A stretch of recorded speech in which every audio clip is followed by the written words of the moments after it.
Alright, so I decided to go ahead and redo the video that I made on Ronin a couple minutes ago. After kind of reconsidering what I said, I don't necessarily disagree with what I said, but I do want to reword it. Because I don't want people to think that I'm saying don't go for Ronin, because it is a very, very strong dragon. There is a possibility. I know Red said, oh yeah, PG won't nerf it. Well, PG doesn't always listen to gameplay faction, obviously. So I don't necessarily trust that completely. No, I'm not saying I don't trust Red. I'm saying I don't trust PG to keep their word or whatever happened. Obviously, I don't have access to the gameplay faction chat, so I don't know necessarily what made her say that, or like the context or whatever. But I'm going to think, at least for now, maybe they'll leave Ronin as is. Because yes, he's not Cert. Okay? Obviously, he's not going to wreck islands. His AoE death gaze, quote unquote, it's not 5 towers. It's not that radius. Technically, I'm assuming he can hit up to 5, but it's going to be difficult in terms of how big the range is of the spell itself. Maybe that won't even be possible. Again, we don't have that information yet, or at least the normal folk who aren't in the gameplay faction. But either way, he's still going to be an overpowered dragon. Yes, he will take some skill to fly, but my point is that his AoE death gaze was similar to Cert's, which is a concept that is so strong. And yeah, so anyways, if you did not see that video, you didn't miss a lot of ranting and basically what I go over in this one. So, Mythic Dark Warrior, not Mythic Dark Warrior, Mythic Dark Hunter. Way of the Blade, active, white, 0-2 rage. Cycle through 3 strikes of increasing size and damage. Spell has a 6-second cooldown that triggers after using execute. So Slice, 0 rage, deals 300% of dragon's attack power as damage to target tower. Thrust, active, white, 0 rage, deals 500% dragon attack power as damage to all towers in a small area. Then Execute, which is basically, by the way, the same range, at least from what I can tell in the video that they sent out, is like the same range as whatever the spell is on Spindra. I can't remember the name, but whatever the spell is, you can hit up to 3 towers.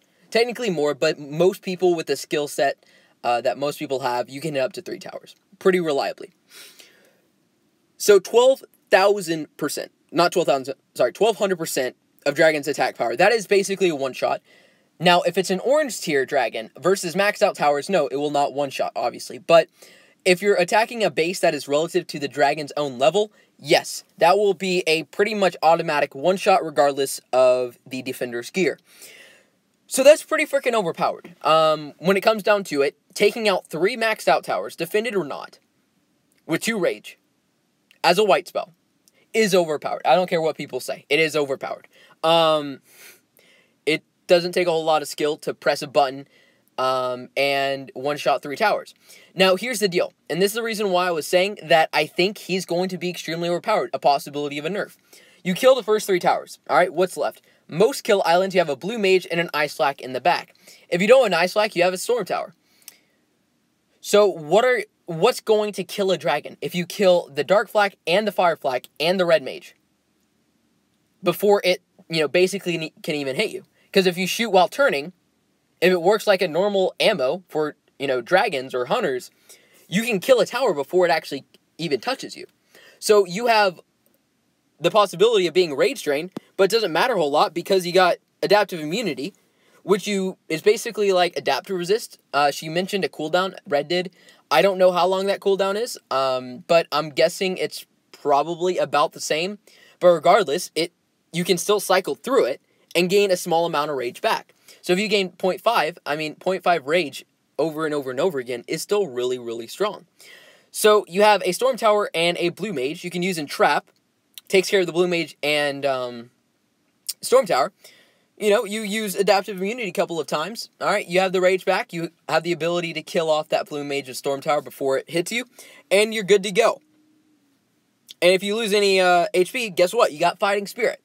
So a crazy good dragon. It will take some skill. It is not Cert in the sense that you can literally just download the game, get Cert, hit 3 buttons, and one-shot every single tower in the game.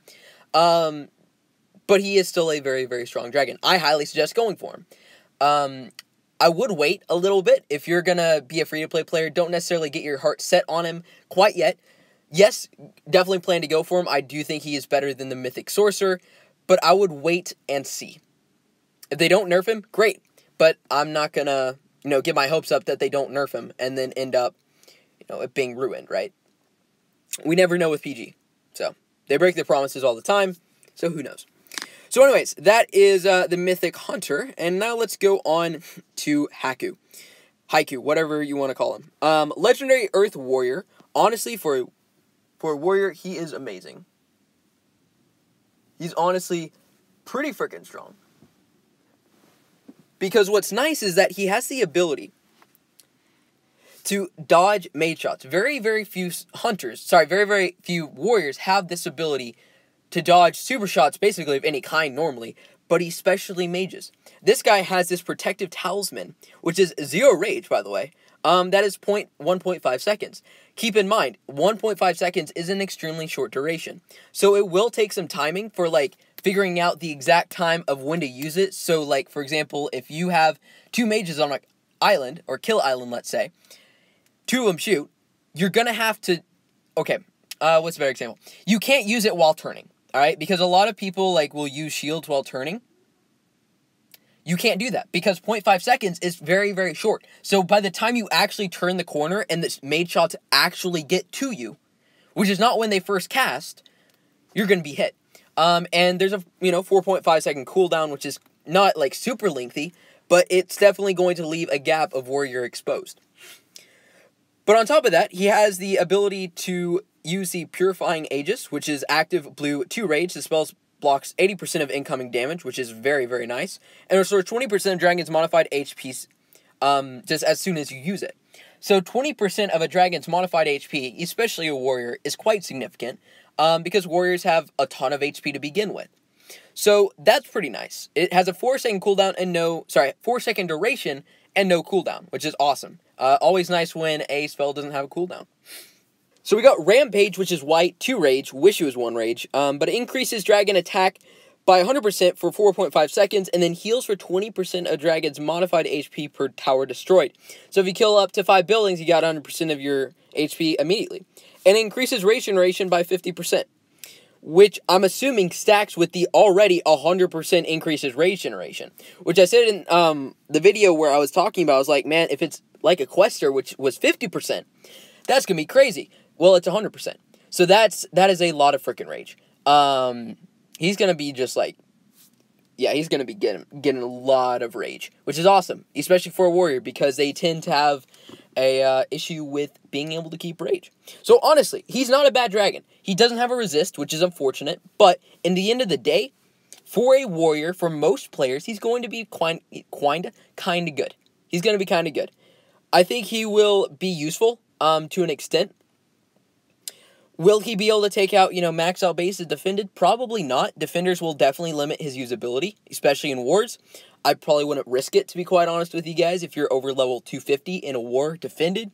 But, for the majority of players, yeah, probably would be okay. Rampage is awesome, especially at lower levels when ice spikes aren't a thing.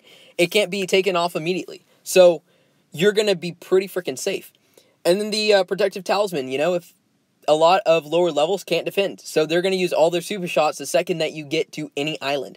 So, you use that, nothing can hit you, and then they have no super shots left. What can they do, right? So yeah, definitely a solid warrior. I'm excited. I'll probably be going for him. I definitely think everyone should at this point. If you're free to play or not, half-price dragons are always amazing. So yeah. Anyways, guys, let me know down in the comments what you thought of these dragons. And yeah, I will see you guys in the next video. But anyways, so the season structure, for those who are not aware, is a little bit different. You actually have more options, which I like from a free-to-play standpoint. You don't have to just get the 2 dragons that PG sets as, necessary for whatever mythic it is. You actually have a choice. So the way that's going to work, for those who did not watch that video, we're going to have 3 of the legendary dragons / rider come out during week 1, on top of Ronin and Zenko, which will both be available on week 1. you can get 1 Mythic within the first, 4 weeks, okay? Because in order to unlock a Mythic, you have to have 3 keys. At the end of each of the legendary or whatever lines it is, it will have 1 key. That is excluding the egg token bonus and the Festive Dragon, as well as obviously the 2 Mythics.